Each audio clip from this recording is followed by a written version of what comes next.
Chris, holding the call is a lot more than just actually putting the call to your mouth and having a hand on it. This hand that's on the call is doing a lot. Right. Real quick, just show me the correct way to hold the call. Correct way to hold the call is I tell everybody to open their hand up, put their call in the back of their, I guess that crease right there, and then come over and just create a cone in the call. I like that right there? Yep. And that's going to be able to, you're going to be able to close your hand off, open your hand up. Close your hand off, open your hand up for as far as the back pressure. So the on-call hand, you just take it in between the index finger and the thumb, you put it right down in that crease that's in between them, kind of in that J for jargon right there. Take your index finger and your middle finger, they become kind of a unit, and you just wrap those over the end of the call. And then your ring finger and your pinky finger are going to follow, so you got a little bit of a tone chamber right there natural. So what you're doing is you're extending that insert, creating that back pressure, giving the tone and the pitch of the call, right? Right. So my question is when you have that there, do you really need to open that hand a bunch to get different ducks? Or can you get different ducks just by moving it a tiny bit to where it's not so drastic? Because what I see with guys is they start moving their hands so much their timing gets off, and they'll have their hand closed when it needs to be open. They'll squeal the call. They'll lock the call up because that air is trying to come out and their hand's in the wrong position. Wouldn't it be better to tell somebody just to try to keep your hand here and use your wrist and pointing that call in different directions to change your ducks? Yeah, you can do that. I mean, whichever feels comfortable to you. But I would say, like you said, you can move your wrist around. You can throw your hand around, push it away from where you're calling at as far as in a duck. So, yeah, that definitely would work.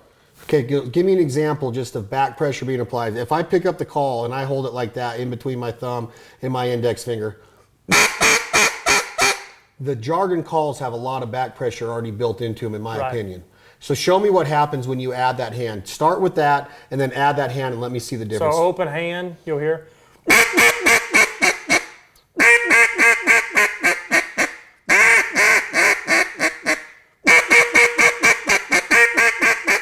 Two totally different mallard ducks right there. Absolutely. So it almost sounds like there's a little volume added when you add the hand to it. It's almost like it's more of a directional thing to where that it's almost like a blowhorn. It's adding that kind of that megaphone aspect to the call, right? It's like you go from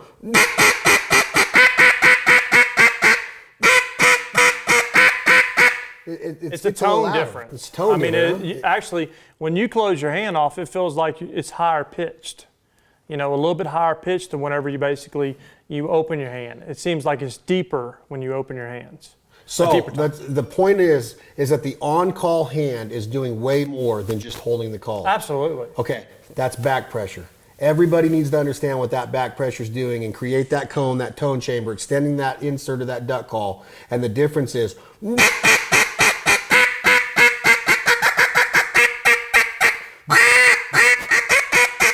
you're getting all those different mallard ducks that are talking back and forth, giving the illusion to the ducks in the air, hey, there's a bunch of live mallards down there, because they all sound different. It's not just monotone. We talked about that before, that you hear a song or somebody that's talking in run-on sentences, it's not as fun to listen to.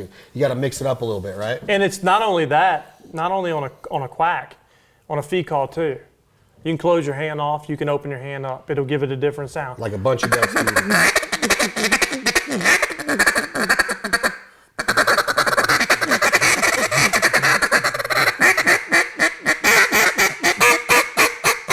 So it's amazing, really what you can do with a duck call. You can manipulate it so many ways. I love it. I love it. That's back pressure. Yes, sir.